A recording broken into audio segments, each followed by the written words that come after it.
everyone, and welcome to the American Scouser podcast. Another Monday nights. We are back in action. All three of us over here from different places around the world over here. I am your host, as always, Timuchin here in Chicago, where I'm happy to report spring is almost here. This weekend didn't feel like it, but it's nice. I'll take it. It's beginning of March, decent weather where you can kind of like go outside and walk and do all those kinds of things. I'm all for it over here. Bickler is joining us from an undisclosed location. Yes. The funny thing is, I actually thought when we first, if you're watching us on YouTube, you're not going to get this if you're like following us and listening to us on Spotify. But when he first came on air, I actually thought he got a haircut, and I was like, "Who the hell is this guy?" But no, just with wet hair in an undisclosed. He watched it. Is Bickler? Yeah, he just Yeah, watched. Getting ready for the draft, fellas. Anyway, yeah, no, I'm slumming it with my AirPods in cold ass Staten Island for work. So Nice. And Gally is in the house. I hear actually in the East Coast, or like no, maybe where's she from? Somebody that I was just like actually like we were playing like Call of Duty and stuff, and they were saying they're expecting snow still, and I was like, yikes. Yeah, it's supposed to. I think we're supposed to get like ice. We might get some snow on Wednesday, and then there's supposed to be like an inch of ice on Friday potentially. So yeah, not good. Not good. Yeah, I'm hoping we're done with this shit finally and bring on spring over here. So I can, a couple more months, I'll start complaining about heat and the full Yes. cycle will take over. So that's what I'm going for. But BJ is in the house. As greetings to all. Hello to everyone watching us live right now. If you're just hopping on, hit that thumbs up, like, subscribe, all that good stuff if you haven't done so already. But the thumbs up definitely helps a lot. I always kind of forget to remind people, and I think people don't realize, but it does help us get in front of other people because they're like, who the hell is giving thumbs up to these guys? Is basically the reaction we're going for over here. But let's start with trivia. As always, speaking of BJ, this week's trivia question is you guys should be able to get this. Could be close. Okay, Please. Bickler's on a roll, so let's go, Bickler. 6 clubs have played in all 33 prior Premier League seasons so far. Liverpool has never finished the season in the bottom half of the league. Arsenal and United have just one season. Chelsea in 5, Tottenham in 7. How many seasons has Everton finished in the bottom half?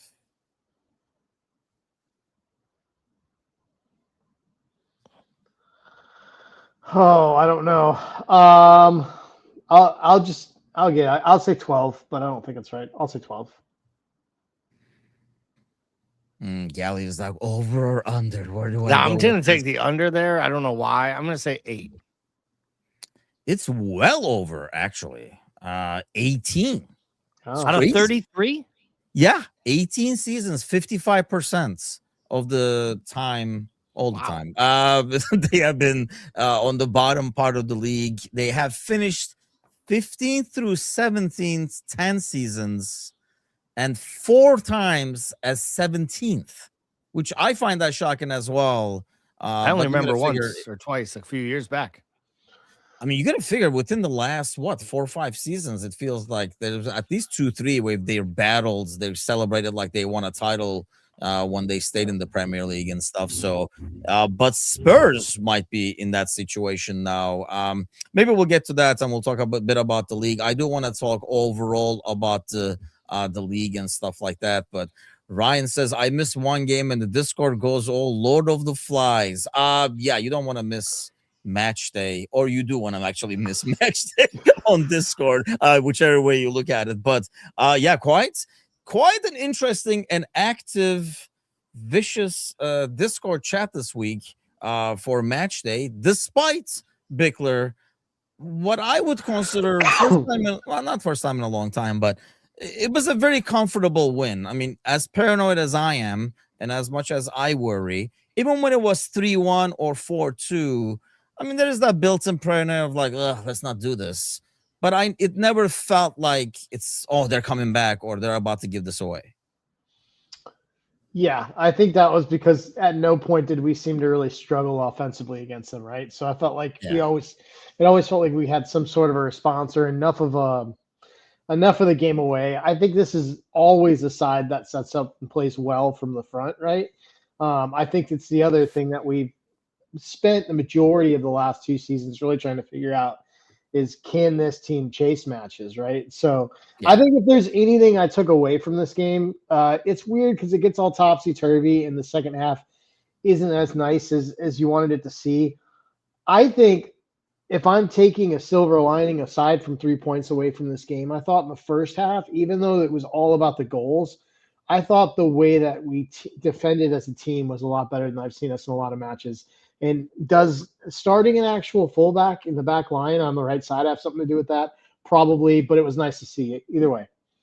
It was, because I felt like, it wasn't like the best performance, especially in build-up. Some really like bonehead mistakes at times. We'll probably get to Ali a little bit. I do want to talk about that because I feel like his distribution has been horrific. Not only like his passes and the accuracy, but I feel like sometimes he is throwing people under the bus and making that guy look bad because the ball is not coming in a way where it's easy to control and move on with it. Like the ball is getting there, but I mean, Jesus, like then somebody is right on top of you. But aside from that, I mean, obviously the set pieces was one thing that we have to talk about, Gally. When they asked Slots about this, I actually thought he would kind of go more about, yes, we've been working on him. But he made it sound like, at least in the post-match, where they've done a few tweaks, but he made it sound like eventually it was going to balance out. So it was, do you think he's kind of playing coy? There is a lot more than, because I see a lot more than little tweaks in the corners we take, for example. Yeah, I mean, I think it's a little bit of both. I think the guy who got fired got a raw deal, and he was made a scapegoat for a big part of the season being a problem when he wasn't hired for that job. And I think this is Arne Slot not kicking a former employee who worked for him, and let's be real, he let down. Like, he got fired because the manager and head coach, whatever you want to call, couldn't tweak what was going on that wasn't working. Like, and I think Slot also is trying not to take the credit now. And I think that's an admirable spot for a guy to be in. I think that's good man management because, he wants to be in professional coaching, whether it's at Liverpool or a different club, and you're going to have to hire other guys that also got fired from other jobs. And I think it's easy sometimes to take the Mourinho approach of like, everything that's good is me and everything bad, blame that woman who is the physio and we can fire her, please, at Chelsea. I think there's a lot of that in football nowadays. So I like what he did with this personally. I think they have made some tweaks. I don't think it's drastically different.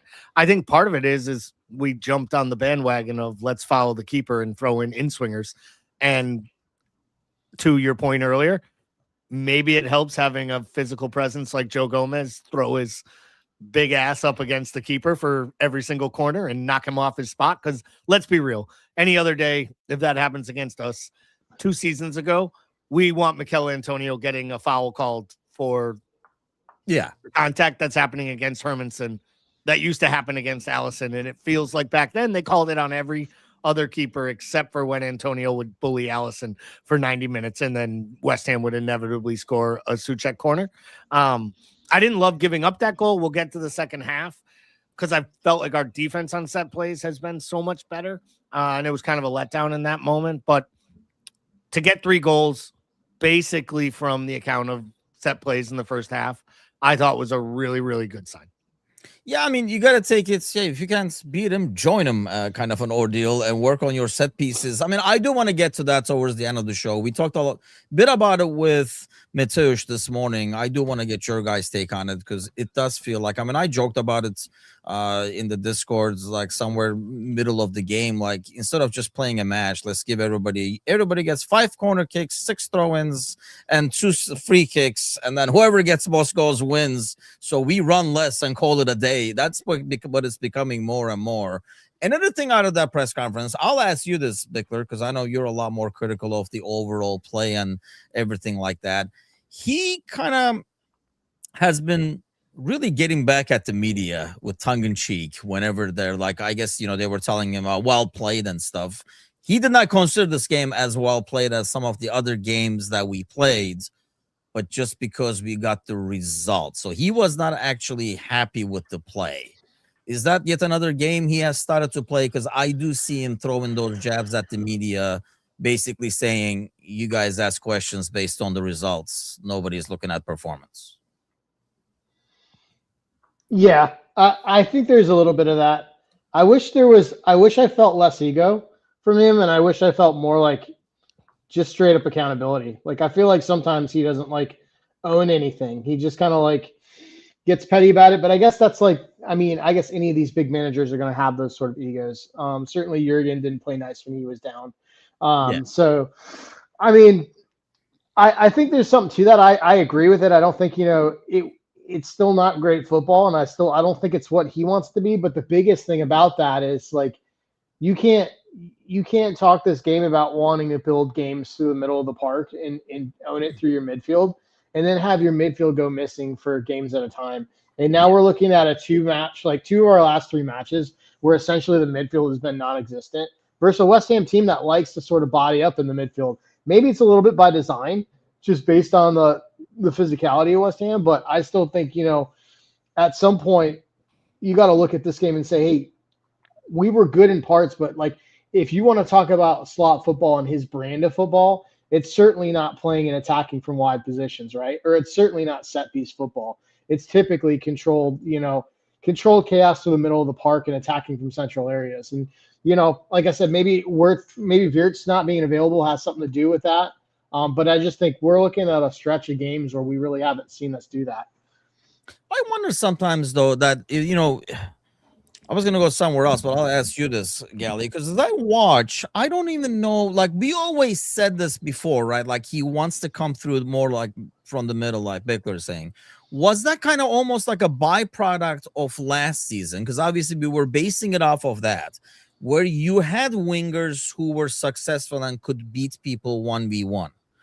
Like Diaz and Mo, where Mo was better and he could beat people 1v1, which kind of stretches the defense. So there is more opening in the middle. Whereas it feels now, like Gakpo has become a bit more wider, but obviously Mo, we talked about not being 1v1.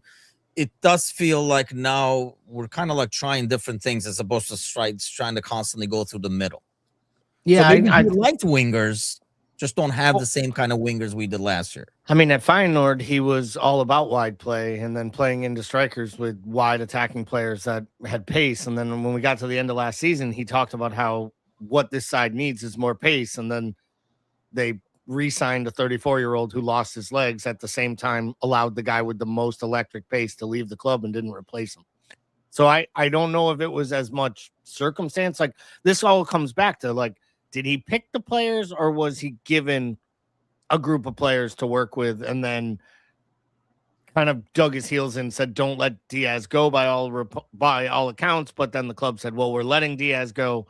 And then they don't get him a replacement for Diaz. And they give him a kid who he doesn't think is ready, who I think the club even internally is fighting over whether he's ready because the same physios won't clear him to play, where he can't practice 2 or 3 days a week because of concerns over red zones and injury issues and what happened to Dan's and what happened to Cade Gordon and what happened to Bajcetic and to other players ahead of them when they were, in the club's eyes, overtrained. Now, that's also a way of maybe pointing at the last manager and saying, we warned you not to use this guy this way, and then you used him, and now 3 years later, literally 2 of them have not kicked the ball all year. Like, Dan's hasn't played football in 2026 or 2025 and 26 really, and neither has Bajcetic.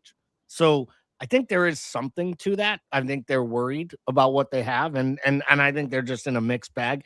I'll ask you this: do you think they go out and sign pacey wingers in the summer? Because I think they will. I think they'll sign at least one, if not 2. And I think that depends on whether or not Gakpo leaves, whether or not Mo leaves. I'm sure we'll get to the enigma that is Gakpo because, for me, he put in like a 6.5 to a 7 out of 10 performance, yet he just got slated the entire second half of the entire match and felt to me like supporters genuinely are at the point now. And it's not just the ones online either.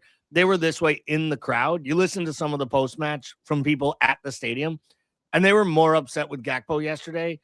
And I don't know how you watch that match, and you're more, to Paul's point, you're more upset with Gakpo than you are Gravenberch or you're more upset with Gakpo than even Soboslai at times yesterday. He wasn't great. McAllister still looks leggy all over the pitch, but I thought he was really, really good once again in both boxes. I thought he defended really well in our box, and he picked up some guys, to Paul's point, when they had some lackadaisical mental lapses. I thought he was just throwing himself at everything. You know, I forget where I heard it. It was just like, I just wish the man's body still kept up with his brain, because to your point, Tim, you can still see that he might be the most intelligent footballer on the pitch. Yeah. Almost the entire time he's on the pitch. Like, he is a point guard on the pitch. He just, unfortunately, now has the body of Chris Paul at 42, should be retired, and not the body of, I don't even know if it's the body. I just feel like when he's out there with Wirtz, I think he has an easier time, which is really weird, and that's something they got to work out. But I feel like they're playing two different games. So you have two different point guards, and one of them is constantly trying to run, and the other one is trying to like control things and move the ball around, and what we did last year. So I feel like they clash a little bit. But I mean, it goes back to the midfield was almost invisible at times because it became a basketball match, Bickler. It was like, they were almost like bypassing the midfield. But I said this during the game too, and it kind of has gone under the radar. I brought it a couple of times during the season, but I feel like still the key person to that midfield in terms of especially like turning and going with the ball and creating the space and finding the space is Gravenberch. And when he is down, that midfield looks down. Like, we constantly look at everybody else because of maybe the season he had last year, but he's probably the most inconsistent one in that midfield, I think. And it shows when he is good, we look great. When he is not, he's out of position, so it makes the defense look bad too. Yeah, so you like wonder how much of this is just situational awareness and a lack of discipline right now, and how much of it is tactical. Because if you watch it, like, sometimes he's literally an additional attacker, like in like when we're in possession, and then sometimes we'll be attacking. He's actually sitting back in the back line. So it's like, regardless, when he does that, essentially he's going with McAllister one way or the other, and then you have this huge gap in the midfield. And so like, I just felt like he was just either one or the other, and nobody ever floated in between that space. Sort of, it's kind of like Soboslai likes to usually nest in there and sort of thread that together, but you have kind of Gravenberch to sort of work off that, and just that feels broken.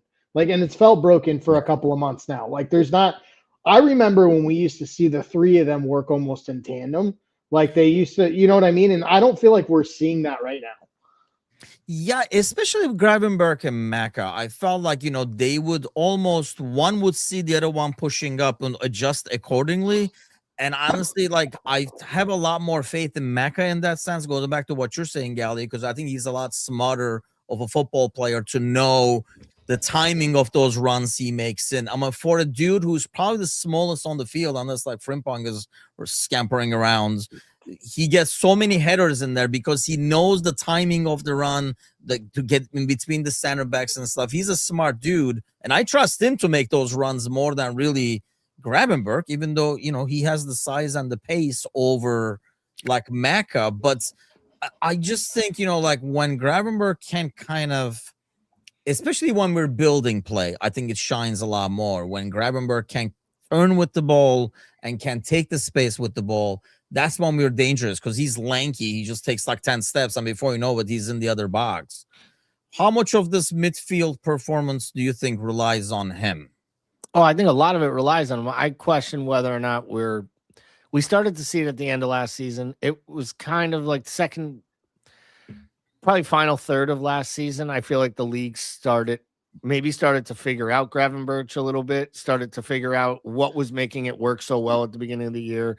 The elegant turns, the letting the ball run across his body and taking out, an entire line of a defensive setup. Like, right. He would take out their whole midfield. Yep. He'd take out the two guys playing ahead of the next one. And you'd be like, and it's 3-on-1 now, and we're going to overload you. Get the ball out wide to Mo and get the F out of his way, because he's going to put it in the net.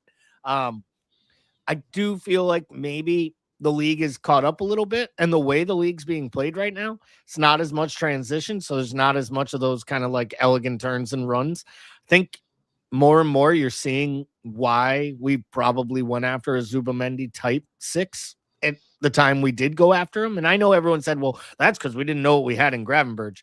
I'd argue this side could use a Zubamendi-esque talent in it that can move the ball, make things happen, can be a destroyer if you need him. Is there a world where, as much as we're talking about how important he is, but maybe McAllister does want to move on, maybe to your point, him and Wirtz just don't work, especially if they're going to play in a midfield three together.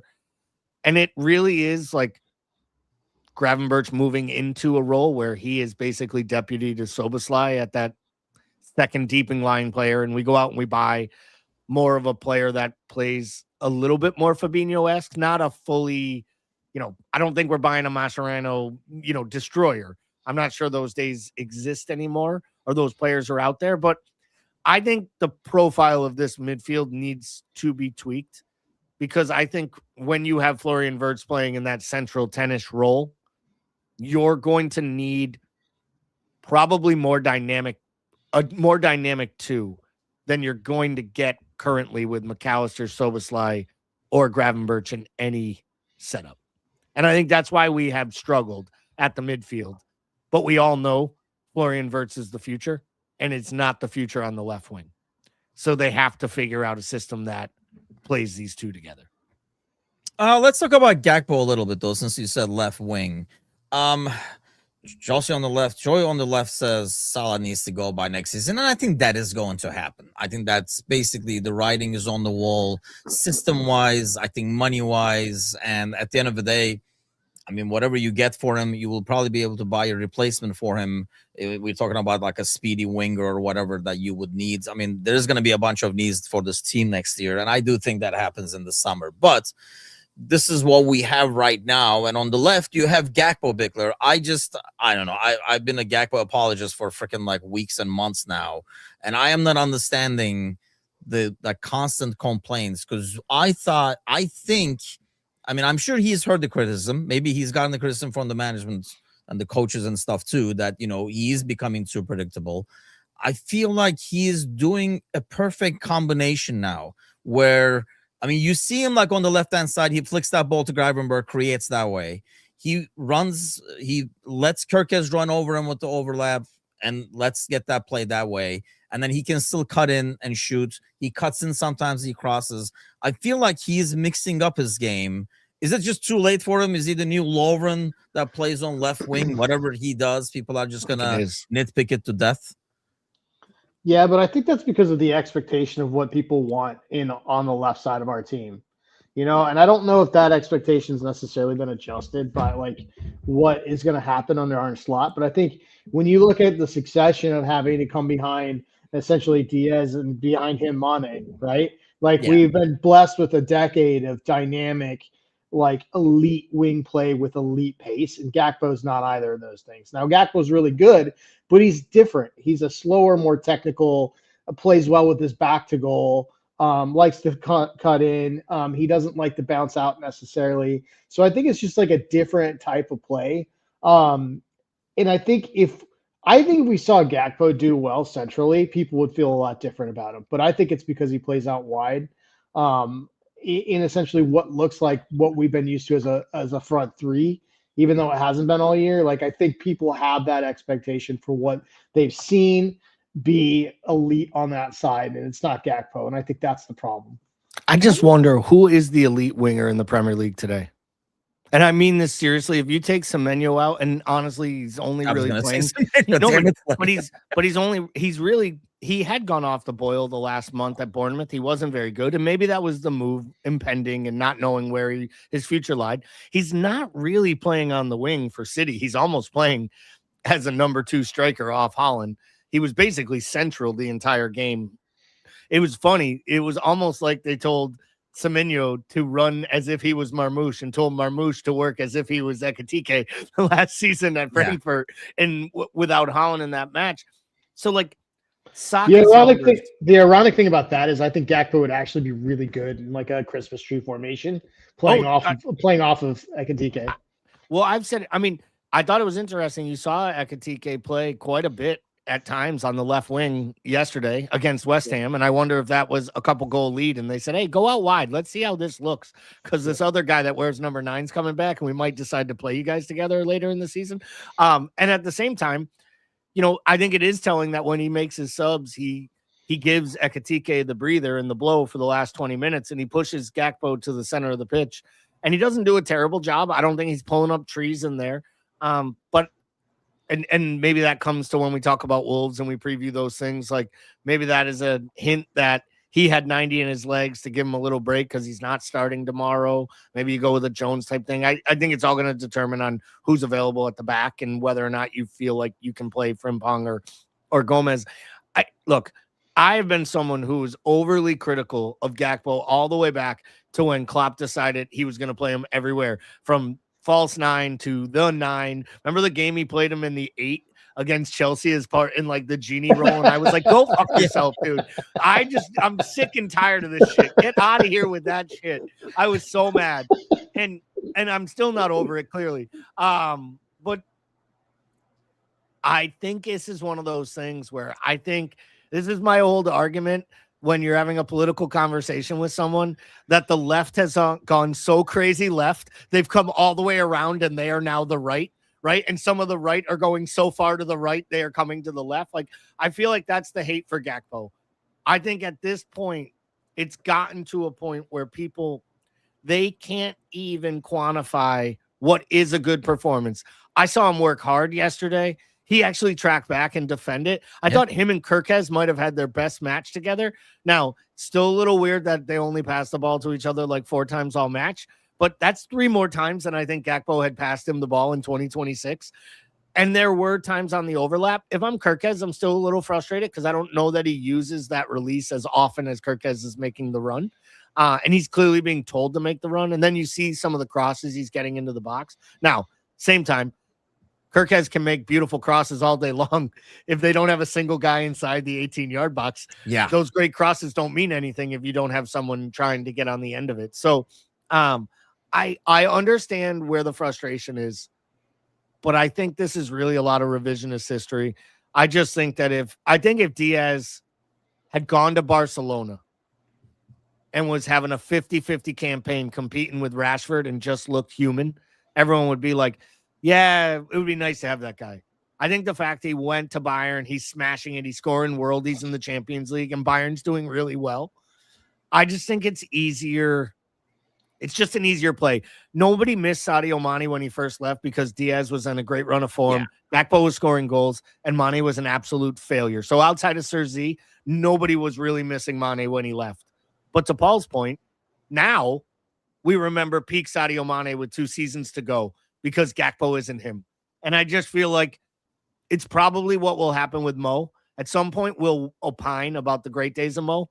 But next year, if they sign the young Diamande kid and he's just attacking defenders and literally putting them on toast, everyone will be like, we should have done this with Salah. He was washed up for 3 years. And you're like, no, actually, he had his best season 2 years ago. I think it goes back to, I agree with Bickler in the sense that, I think our expectation of wingers are different. Like, people want more of, I think that's why everybody's pining for Rio to get more minutes, because he is more the kind of winger that everybody envisions. And we play against guys at times who are on the wing who, attack our, well, it was Trent, so I mean, I could attack Trent, but attacking our right back or left back and stuff, and we're like, holy shit, their wingers are coming at us. Whereas I think number one, we forget that when they attack, those wingers have a lot more space than when we attack. How much space our wingers have in terms of Gakpo and Mo, especially against a low block. I mean, Gakpo literally did not want to play in the middle because I don't think he wants to.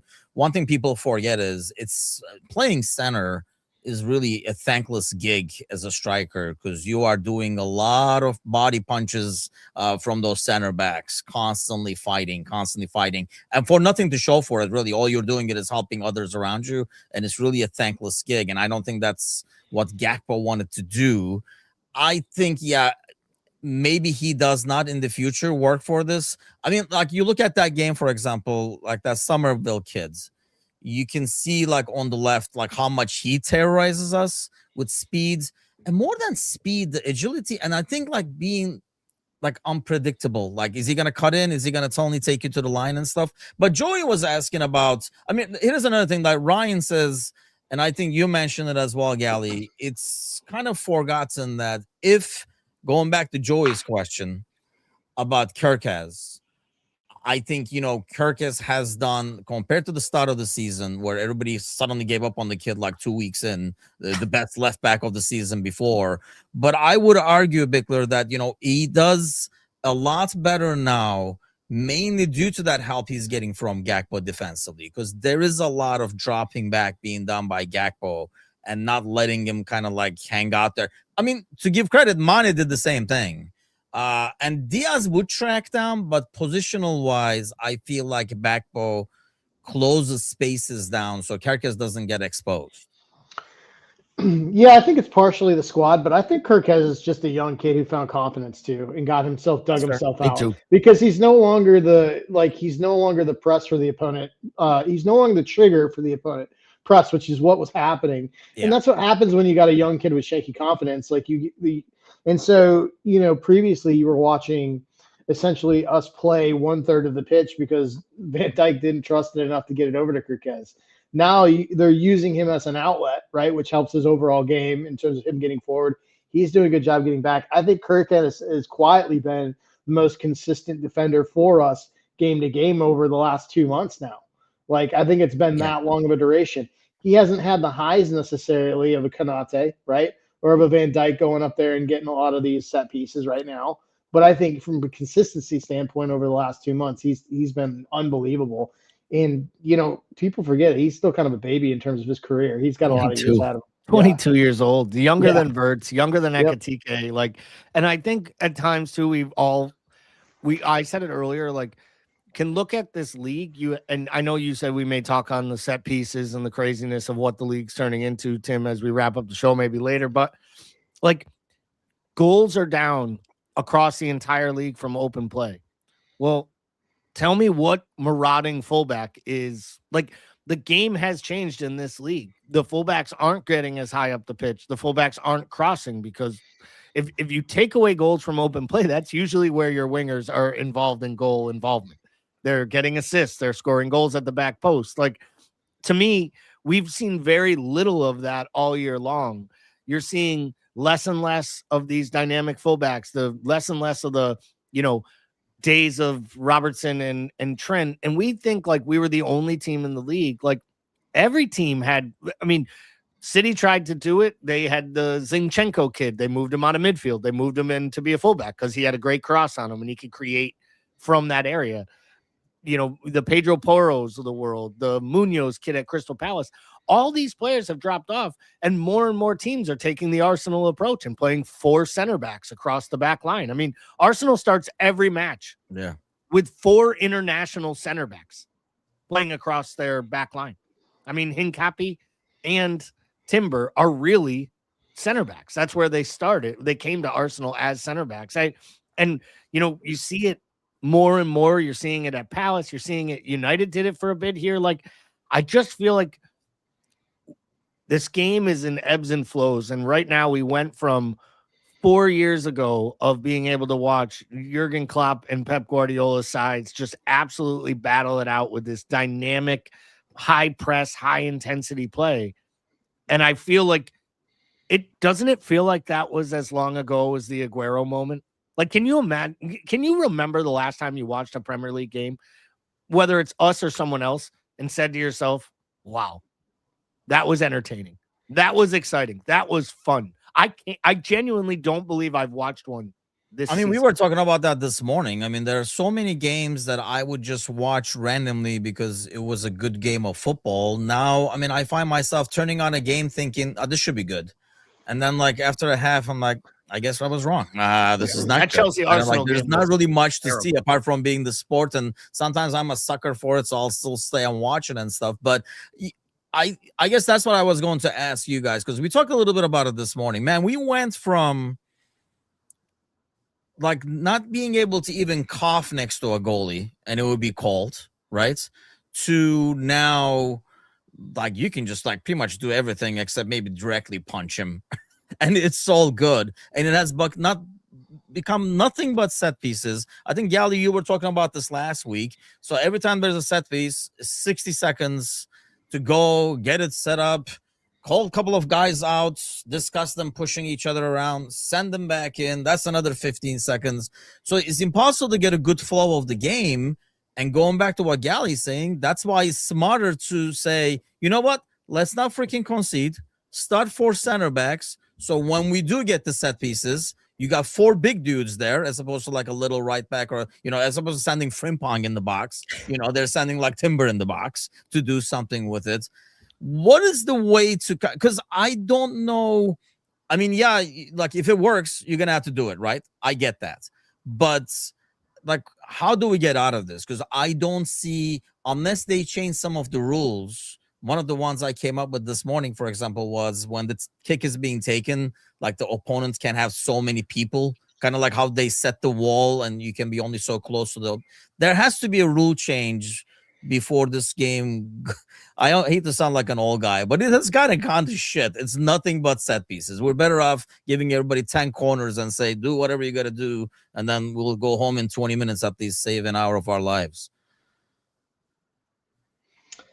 I mean, couple that with how long it takes for like key moments in that match to come alive, like through VAR, right? Like with all the stoppages between VAR and set pieces and things, it just feels like you might as well just drop a commercial break in there. You know what I mean? It's like, I feel like I miss the days when like 90-minute matches felt like a 90-minute roller coaster. Like now it just feels like a segmented sort of sludge. Like it's tough, man. From like a product standpoint, it's a poor experience.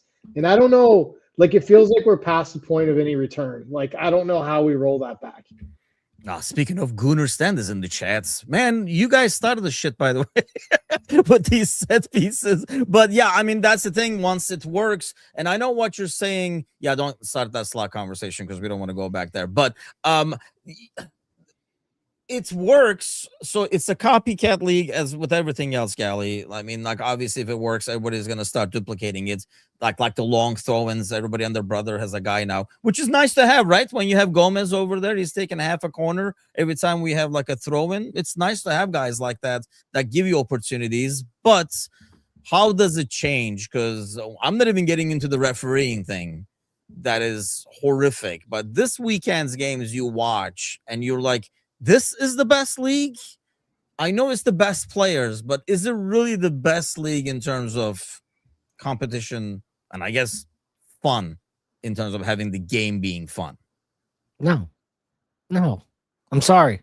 There's a reason that I'll ask you, and Paul was just saying it, right? And I'll throw it out there and kind of spin it this way. Have you guys seen anything as enjoyable as some of these crazy Champions League matches that we've watched? And I'm not even talking the craziness of like Benfica's goalie going up and scoring a goal to get through on goal difference. Like that's just the drama of football. But, Inter having the big comeback before they blew it. Dortmund and Atalanta having that crazy epic 2-leg, tie to ending in 2 different stoppage time goals. Like we don't see any of that in the Premier League. We really don't. There's not been any level of excitement this season that has come anywhere close to what the Champions League pulled out in what was a very entertaining and competitive group phase. A good, in my opinion, round of playoffs or whatever they like to call the play-in to get into the final 16. And based on the 8 ties that we have coming, I think we're going to get really good drama next week and the following week in the Champions League as well. Like, that's European football. I watch a little bit. I can't watch as much as I used to, but I watch a little bit of the Spanish league as much as I can stomach it because it's just a lot of Real Madrid and Barcelona. I watch some of the German league, though I think the German league's quality has dipped. The play is much, much better. A lot more open play, a lot more goals, less of this. If Italy has the ball in play and more open goals and excitement than the Premier League, the Premier League needs to look themselves in the mirror, because the thing is this: the reason that Slot can say the league is so competitive is because there's so much money, right? every team can compete now because of the money. The reason there's so much money is because of the ridiculously lucrative TV contracts.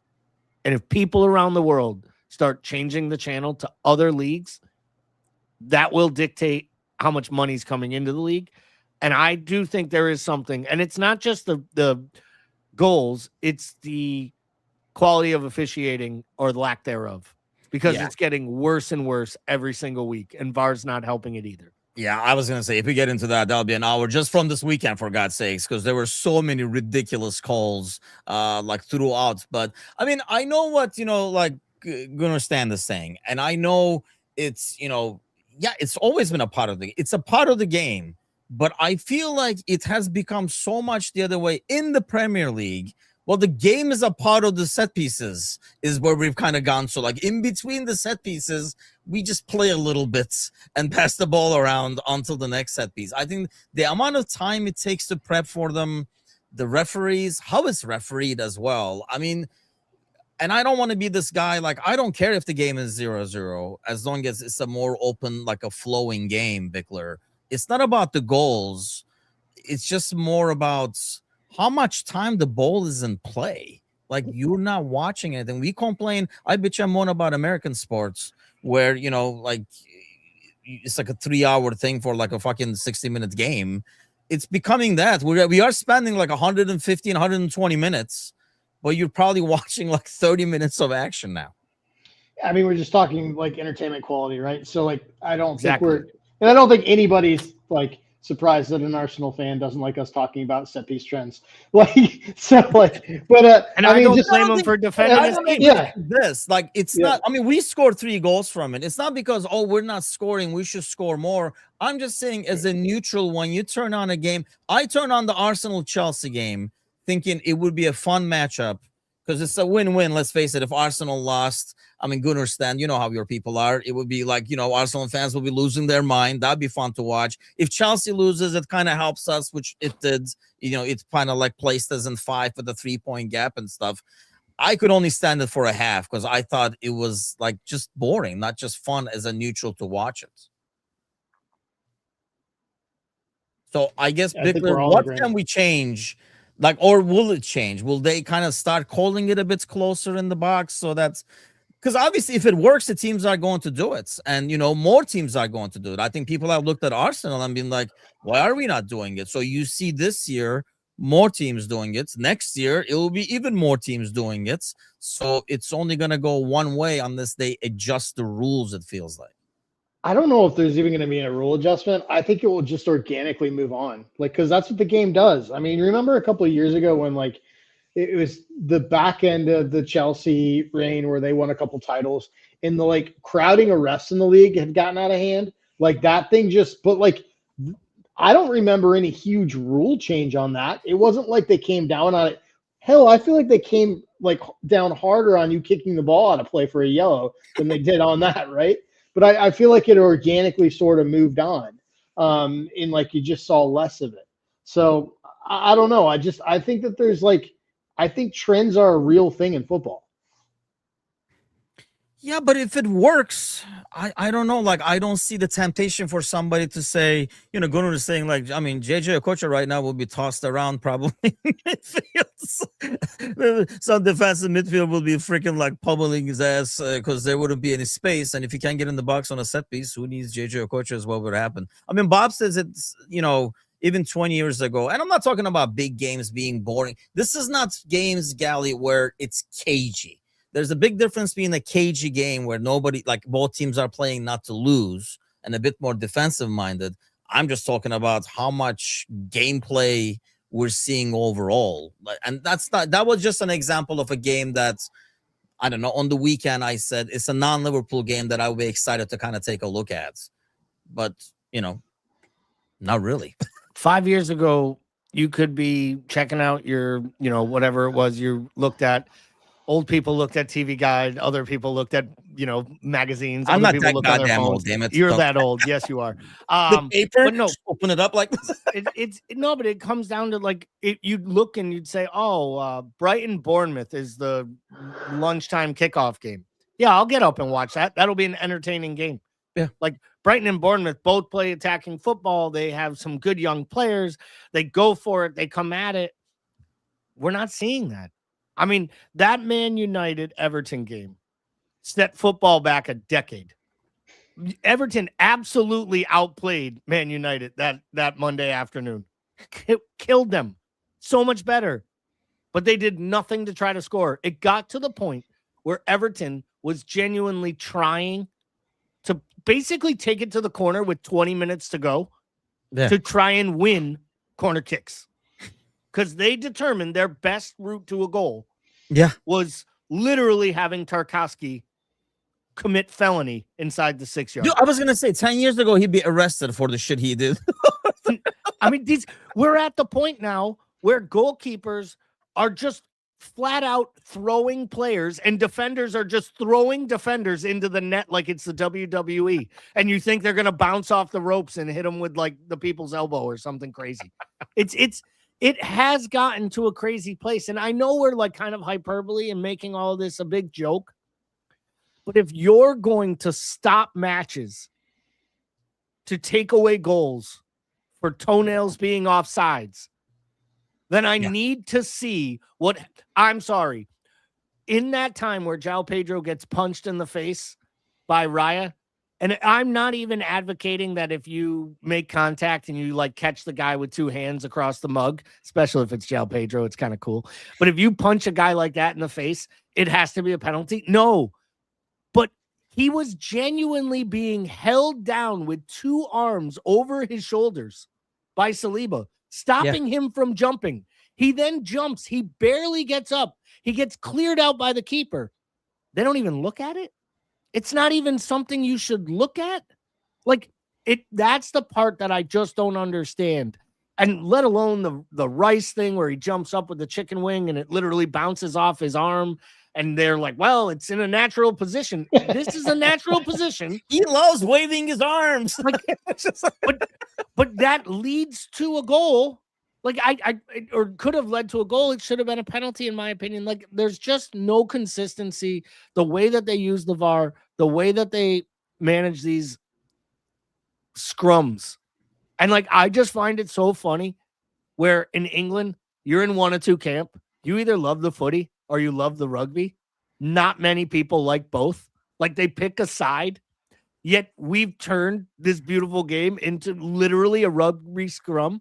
The only problem is every one of these scrums would be called fouls in fucking rugby.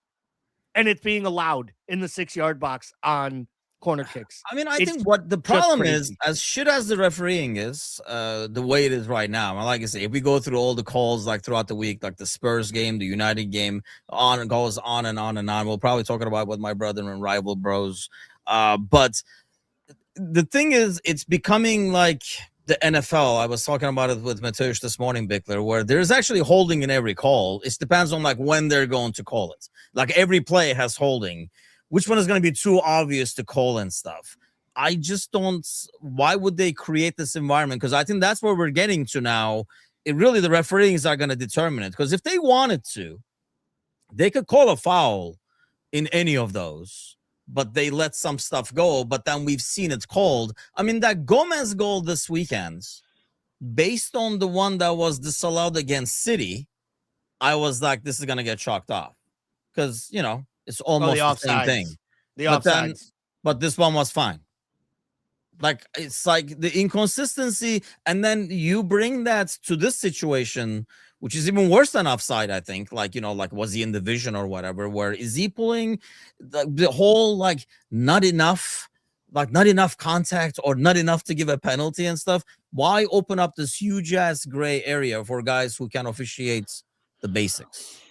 Well, that's the problem. And then they're going to sit there and they're going to go ahead and try to dial it in with some sort of verbiage that allows them to be black and white about it, when we are like legislating the game to the point where we're actually just removing the ability to make a judgment call on the pitch anymore. And that's the problem, because it's not all black and white. There is nuance to the game, right? Like, and I think at some point we're just basically legislating common sense out of it. And we're past the point of no return. I don't know how we get it back now. And that's the kind of crappy thing. Yeah, I mean that's and it's not like a team thing. It's not because like, oh, this didn't get called Arsenal. Pick any freaking game, and I think we can make the same conversation I for just did like it to various Arsenal. goals, like the Everton game you were talking Yeah. about. You look at the Spurs game where he's literally pushing with two hands, and you can see the guy going up for a header, and he's going backwards because obviously you're going up when somebody pushes you in your lower back as you're going up. That's what the reaction is gonna be. They get a goal out of that. Like I don't know. That's to me as a fan of the sports, and I love the game, like played it, whatever, everything. And I just want to be able to sit down and watch a neutral game and actually enjoy the sports. But I don't think it's there now. I find myself only watching Liverpool games or Well, don't worry, games where I have like a rooting interest. Don't worry. It's only going to get worse come this summer when you have to watch the pomp and circumstance of a World Cup played on this soil with this bullshit. And then you add in the terrible refereeing because it's going to be even less consistent because the refs are from all over the world with their own biases and their own, like I can't even imagine what it will be like at the World Cup, to be honest. I just think it is going to be like, it's supposed to be literally like the showcase of this sport to the world, to the neutrals, to the fringe fans. And I almost feel like it's what I used to do. I used to go to the pub and be like, if you watch this with me for 5 straight weeks, right? Just watch random Premier League matches with me for 5 weeks. I'll teach you a little bit about what they're singing in the crowd and what it means and how the scoring works and the Champions League next year and the FA Cups. And if you don't pick a team and get enthralled with the drama, you're not a real sports fan. I wouldn't even try to do it because in a lot of ways, the shit they used to tell me about watching paint dry, there's not much action, they flop around and roll on the floor. Like it has gone, it has taken huge steps backwards. I think the Premier League, especially here in the United States, due to the TV coverage and what NBC had built, was making real strides forward into helping the core sports fans in America understand the game better and start to enjoy it for what it was. And Messi helped with that too. Let's be real, right? We're taking steps backwards because we're giving the folks in England the chance to compare it to the NFL and talk about it being, just all preconceived plays and set plays and it's like scripting an offensive coordinator and now I have my set piece coordinator. We're not that far off of it feeling more like an NFL game with, to your point, Tim, with stoppages and it's almost like timeouts. They almost call it timeout and it's just not working. I mean, that's the thing. We didn't even get to that. The people like Maguire looking like they got shot in the head. Everybody holding their heads. Other people, in Maguire's case, his head has always been big, but either everybody's heads are getting bigger or what, but constantly people are falling and holding their heads. And I don't think it's necessarily the best league, but if you're... Could be the best watch. Yes, the best watch, I think, is a better way of saying it. If I'm picking 2 neutral games to watch that I have zero rooting interest in, I might lean towards watching that's going to have more open play. It's for a league, and I don't know if that's a byproduct of having the best players in the world in this league. I don't think anybody can argue that in terms of like squads, their values, and everything like that. So maybe it's natural as a byproduct for it to be a lot more cagey and the margins to be a lot smaller. So like, like the little things being manipulated because everybody is good kind of a deal. But man, it sure is not looking good. But we'll probably talk about this more throughout the week as well. Mind you, games are coming fast and furious. So let's talk about that real quick before we go. Wolves game coming up right away. I didn't even realize it was Tuesday till yesterday. I was like, holy shit, they play again kind of a deal. That winning is first. Yes. That's because you hate everything, Bob. Just at least win. I'm hoping you'll be happy, Bob, at least when we win. That's why I want the winning for Bob, if nothing else. And for Sluts, so you can see Sluts for years to come over here. But tomorrow, obviously, we play the same team, same concept, twice back-to-back, Bickler. How do you approach the 2 games? I think you got to play a lot of these guys back to back. Unfortunately, I just don't think we have the depth to do much else. And I think both our games you're going to want to go win. So I think like most of that rotation is going to come from one of your midfield positions and essentially a fullback or two. Like that's really the only places you can. So I think you're making a choice whether you're going into the league match on short rest and you're coming in and playing a midfielder as a fullback again, or whether you're going and rolling the dice with Gomez again or Frimpong. I mean, both of who obviously are coming off injuries, both of who've had reoccurring injuries this year. So I think this first match, I wouldn't be surprised if I see Curtis Jones at fullback. And I'm just hoping it's not Soboslai. I don't think it can be Soboslai Dickler, without because Burgess. you said that. Do you, if your medical team comes to you and says, "Hey, if you start him tomorrow, there's no way in hell he's starting this weekend. So you're gonna have to pick one or the other. Like if you're gonna get him 60 from him today, you're not gonna get 60 again on is it Friday or Saturday? We play Friday, right? Friday. So in like 3 days again, you play. So if your medical team is saying you either start him today, if you start him like today, he's not starting Friday for you. Which one do you focus more on? I think that really has to do I think you're first going to Gomez, right? Like I think that's your first go-to, but I think the answer to that question has to do with where Frimpong is. Like if they tell you he's in pretty good shape, he can probably give you 60 minutes, then I think you're fine to go Gomez if they say it's okay, like if he's in decent enough shape. Because I think you can go Gomez for 60, and then you can maybe pull somebody from the midfield in as a fullback if you have to. You can do something like that. Okay, yeah. And then start Frimpong in the next match for he's the one that gives you 60, right? Before you make the sort of adjustment at 60, 70. So I think a lot of that has to do with how far along Frimpong is. If he's not, if Frimpong isn't capable of giving you 45 minutes, I don't think you have a choice. I think you have to play a midfielder at some point in the back line again. How about you, Gary? Yeah, I don't want to see it. I mean, I would love a world where they say, yeah, Frimpong can give you 60 tomorrow. I'd start him tomorrow, and then I'd go with Gomez on Friday. And I think that has more to do with I have an eye on Tuesday. I think the most important match in the next 2 weeks is Galatasaray away, because I think you can't go there and put in a bad performance. And I think I would as much as I would like Joe and his steal at defense, I think Frimpong's ability to run at them, and he showed that in the first matchup against Galatasaray where he was really, really good. I think that was one of the random matches where we got him and Bradley.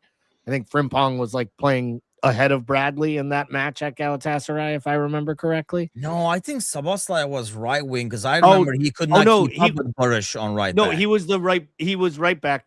That was what it was, because he gave up the penalty. Yes, with the softest penalty in the history of Turkish football. Though that's crazy, because for Galatasaray there is no such thing. Yes, I was just trying to get you going.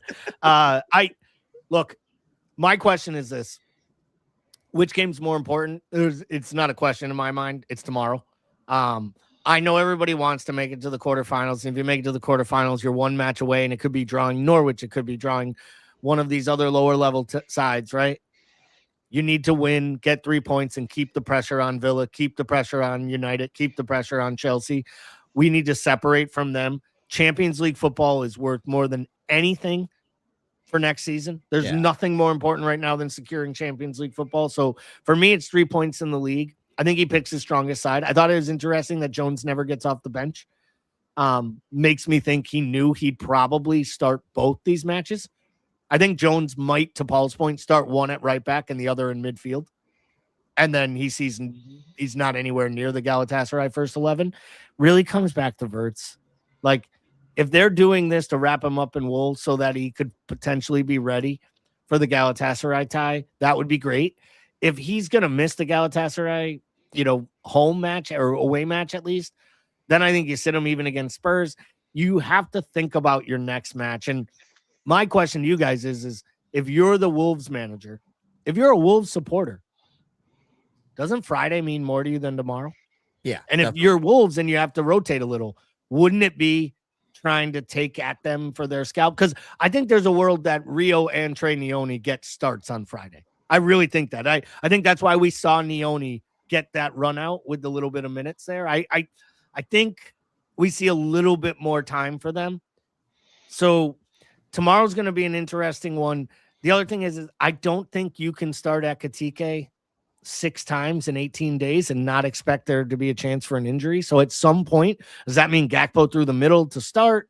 Does that mean the false 9 approach? Was it the 4 midfielders? Like as these games come thick and fast, there's another reason to put as many points on the league board as possible. Because I think when you get deeper into Champions League, the best we're going to get is a fully fit Frimpong and Isak being able to give you 20 minutes. There ain't nothing else coming back that's going to change anything here. So for me, I think I'm just going best, strongest 11 that doesn't put me in a medical issue tomorrow. And then I'll worry about Friday on Friday. And I know I'm in the minority, but if that means bombing out of another cup, then we bomb out of another cup.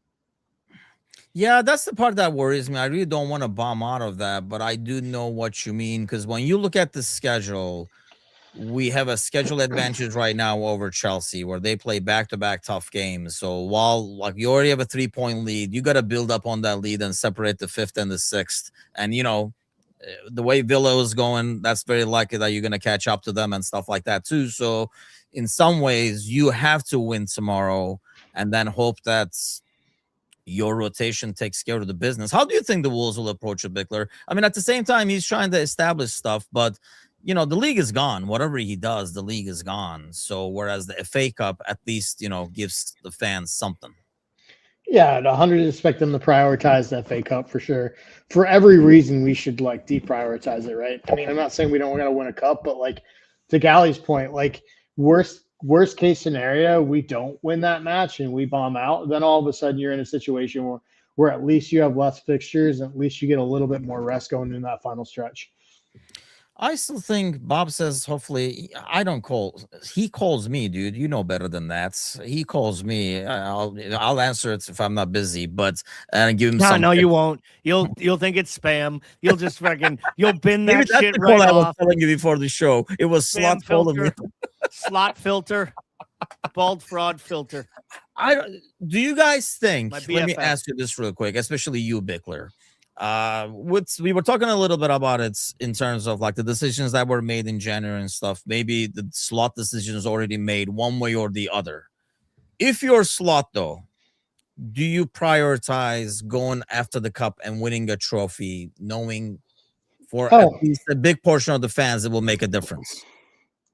Or that's will it not make a interesting. So that's interesting. So the possibility or the idea that Slot would prioritize something that's better from him from a career standpoint, but not as good for the club, is essentially what that boils down to, which is, I don't know. I didn't think about that. Is it possible? I mean, right? You're not giving up. That's another thing I was going to ask. What happened this weekend? You're already 3 points on trial. You can be the draw is not the end of the world tomorrow, but we got to keep advancing. Would you even think that way? I don't think so, but wanted to see what you think. I got to think he's still going to try to prioritize the league, I would think. What do you think, Gally? Do you think that's a factor? No, I don't, because I think that he's I don't think he is coaching with the mindset of, do I keep my job or not? I do think that there has been times where he is worried and been defensive of things, which I think is human nature. Yeah. He knows he has meetings with his bosses every day. He knows when they're happy, just like all of us do with our bosses. He knows when they're happy. He knows when they're not. He knows what he has to do. My gut tells me they've laid it out for him. It's not just about the result of, do you make Champions League? They want to see improvement over the final 2.5 months of the season, so they know whether or not they have something they're building towards for next year, and that he's still the right guy for the job. I understand it's not the graphic level or the drastic levels of improvement that some folks want to see, but the results have improved. We're not as leaky at the back, though we're still giving up chances. We needed to correct the set pieces. Those have improved. If he gets fitness to players back and he starts to show some form with those players, and he's showing a semblance of what this iteration of this Liverpool team looks like with a healthy Isak and a healthy Ekatike and a bedded in Wirtz. I mean, we didn't even talk about Frimpong, and I thought he was literally one of the best things about yesterday's match was how entertaining he was. And not just going forward. I think he got slated, and we allowed it because he's fun and he's smiley and you can make his name rhyme with ping pong. Like everybody loves like the bubbliness. The kid can defend. He actually has good 1v1 defensive I skills. just hate getting excited until he plays like a month straight. I'm trying to curb my enthusiasm. I understand that part, but again, I think the injuries were based on us rushing him back too fast because the other kid can't stay fit. I mean, I'm sure it affected it, but warm the fuck up for God's sakes. When you pull something 2 minutes in, that's not exhaustion or anything like that. You know what I mean? I was like, what the hell? I mean, you can see the difference he makes. Just the pace, the pace is a killer, man. As a slow guy, I can tell you. But I mean, yeah, the pace is a killer. So I mean, you can kind of tell he just can throw it in front of him and just run past people. So it would be, and that's becoming a vintage Frimpong goal, by the way, where he cuts down and then it becomes like an own goal. His cross becomes like an own goal. But before we go, let's end with predictions. Bickler tomorrow, Wolves away, league game. 3-1. How about the cup game? Double up on you. Give me 3-2. Winning both. Yes. All right. Gally. Yeah, I'm going to do something similar. I'm going to go 4-1 in the league, and I think we will rotate a little bit, especially with the fear that the game in the FA Cup could go to extra time. And I wouldn't be shocked if it does, but I think we end up bringing on the Mo Salahs and the heavy hitters, and I think we just have too much for them too late. So I'll say we win 3-2, and it very well may go to extra time. I like the 3-2 on that one because I think that's going to be more of a matchup. I'm going with the 2-0. I'll take a boring 2-0 tomorrow if that means another 3 points in the bag. And from what I understand, Galatasaray's game is going to get rescheduled as well. So I think there are cup games this week in Turkey. So they might play tomorrow or Wednesday. And then they're not going to play the weekend is what I read last. So they're going to, they were supposed to play against Beşiktaş, which would be a paying game.